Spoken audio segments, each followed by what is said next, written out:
Have you ever looked at the person you married or almost married? And wondered, why did you go with him? Why didn't you go beyond the surface? And today, I want to take you on a path you may have never walked. On a path where love is not just romance, but karma. Where marriage is not just a choice, but a call of the soul. Because, according to the teachings of Carl Jung and Buddhist philosophy, you don't marry the one you love. You marry the one your unconscious recognizes. That is the promise of this video. To reveal the invisible force that unites two destinies. Even if it seems that love has vanished, even if the story has turned into pain. And perhaps for the first time, you will be able to look at your story and think, now I understand why everything happened the way it did. From an early age, we are taught to dream of an ideal marriage, of someone who complements us, who fills the gaps, who walks beside us through life. But this romantic vision is only part, and perhaps the most superficial part, of reality. The soul does not seek comfort, the soul seeks clarity. That is why you often fall in love with someone who hurts you. Or you feel an uncontrollable attachment to someone who defies your logic. You say, oh my God, I know this person is not right for me, but I can't stay away. Have you ever felt something like that? Carl Jung said that the unconscious recognizes before the consciousness accepts, and that many of our emotional choices are made not out of true love, but out of an unconscious loyalty to the past. Sometimes to the past of our own soul. Imagine a vast invisible field where thousands of seeds were planted by your actions, thoughts, and pain, not only in this life but in others that you may not remember. These seeds grow, and when you least expect it, they bloom in the form of a meeting, a glance, a relationship. This is karma, and marriage is the garden where these seeds bloom or rot.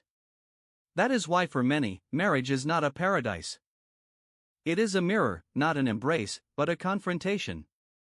Not the end of the search, but the beginning of a process of revelation. Have you ever thought that the person who irritates you the most might be the one who reveals you the most? A Buddhist monk once said, you don't marry the person who will give you peace. You marry the person who will show you where you still lack peace. Shocking, isn't it? We spend our lives looking for someone who will love us as we are. But the universe, with its silent pedagogy, gives us someone who reveals to us who we truly are. Do you remember your greatest pain in a relationship? That proposal you made, that betrayal, that rejection. And what if I told you that this pain did not come to destroy you, but to awaken you? Marriage in the light of karma is a spiritual call. It is not a social contract. It is a call to the development of your soul. And the most curious thing is that it often comes disguised as all-consuming passion or fear. Because, as the Dalai Lama said, attraction is not always about love. Sometimes it is recognition. Recognition of what? A debt, a broken promise, an unfinished lesson. You feel the presence of this person, and something inside you awakens. It can be peace, it can be desire. It can be pain, but it is rarely neutral, and that is where the secret lies. Carl Jung believed that marriage is one of the most intense forms of individuation, the process of becoming who you are, and that the partner, far from being a constant source of pleasure, is an agent of psychic transformation. But who is ready for this? Who enters marriage saying, I want you to reveal to me everything I still need to heal? Hardly anyone. And that is why for many, marriage becomes suffocating, because we We're not taught to see it as a sacred mirror, but as a means to satisfy our needs. Let's stop and think, what if what you call your soulmate is actually a karmic mirror? What if what you call a failed marriage is actually a successful learning contract? It may seem uncomfortable. But what if this discomfort is exactly what your soul needs to feel? Perhaps the person you loved deeply but who betrayed you came to teach you to love yourself more. Perhaps that marriage that made you emotionally ill was the ritual you needed to be reborn from within. From a Buddhist perspective, love alone is not enough to sustain a marriage. You need awareness, presence, detachment. This breaks all modern paradigms. We grew up hearing that true love conquers all. But what if true love is the one that shows you when it's time to leave? The question remains, do you marry out of conscience or attachment? Do you love the person you are with? Or do you like the idea of not being alone? These are tough questions, but they are the ones that initiate awakening.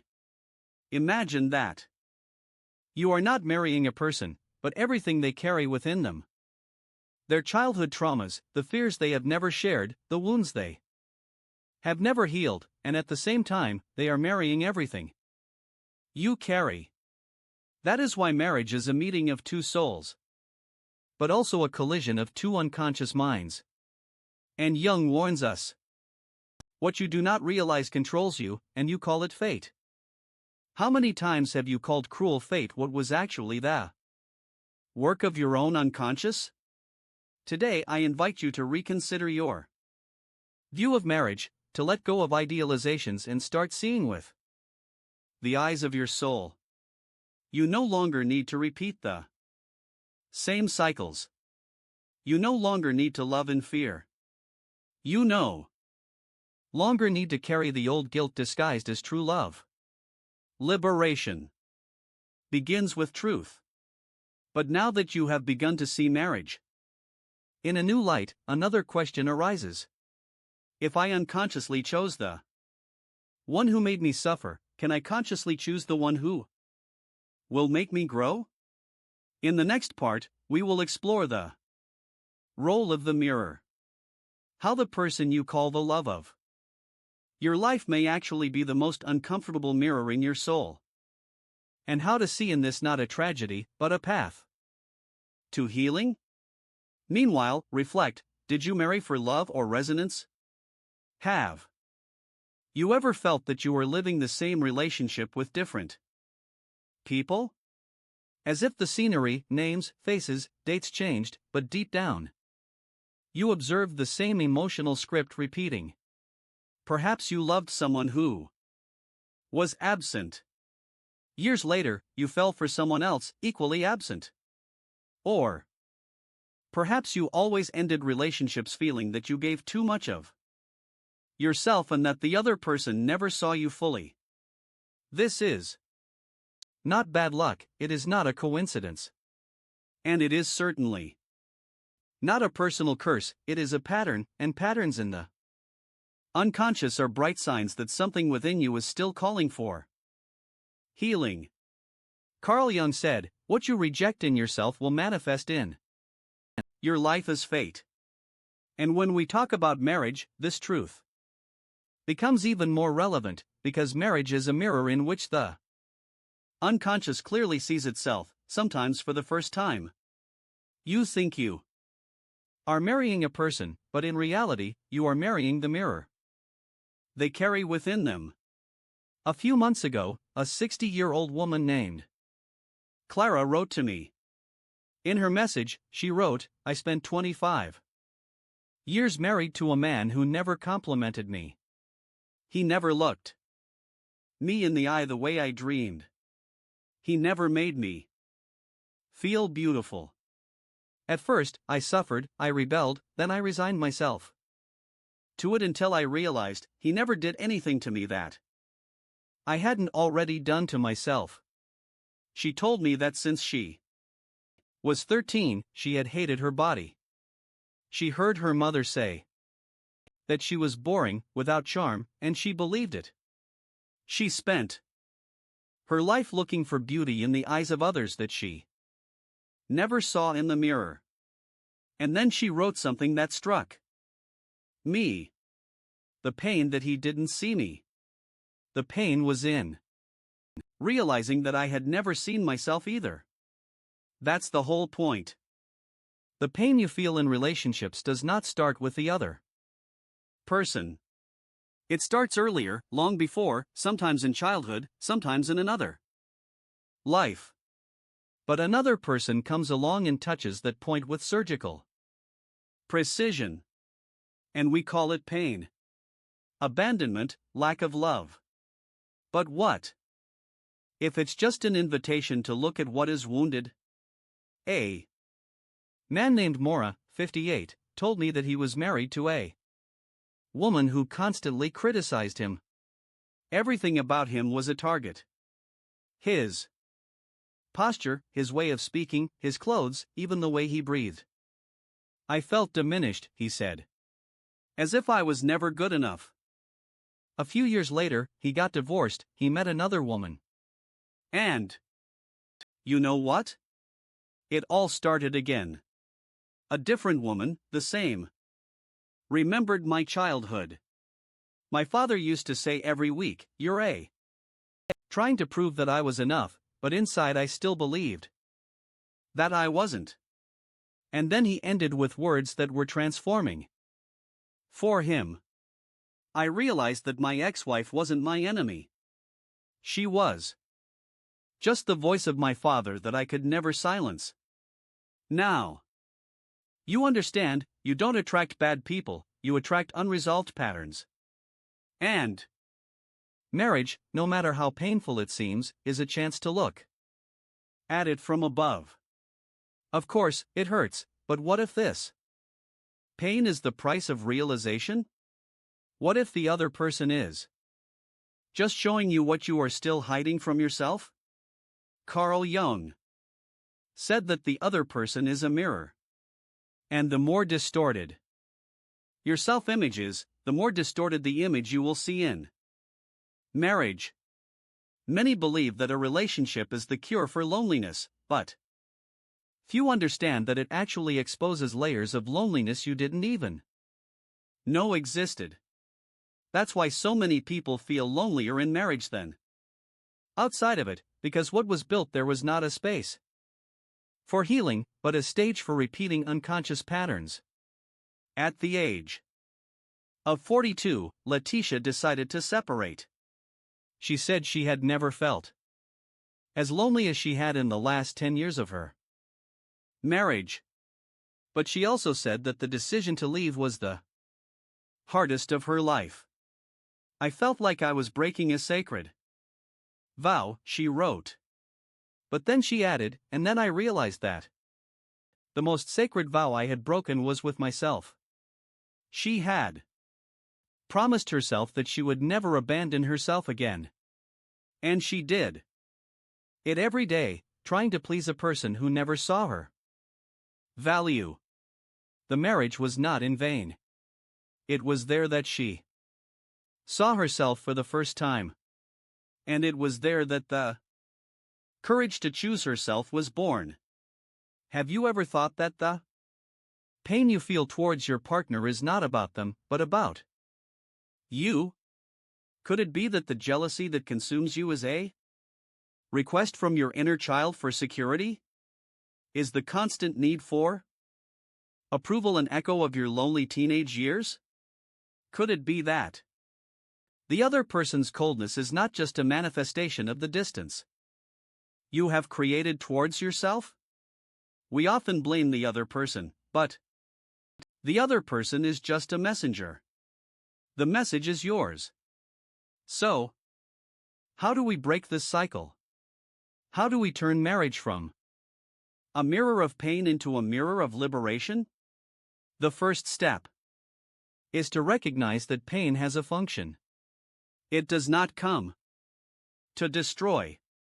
It comes to open. The second step is to dedicate yourself to your own healing. Do not wait for the other person to change.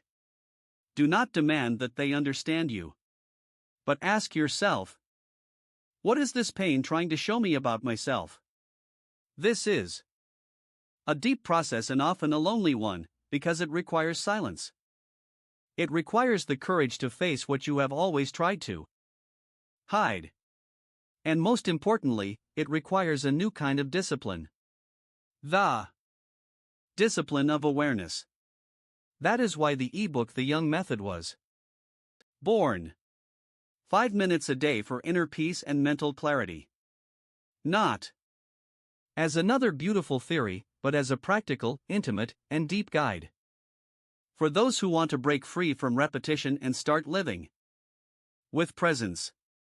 It was created specifically for people like you, those who are awakening, who feel that they can no longer live on emotional autopilot, and who want to turn their relationships into true paths of growth.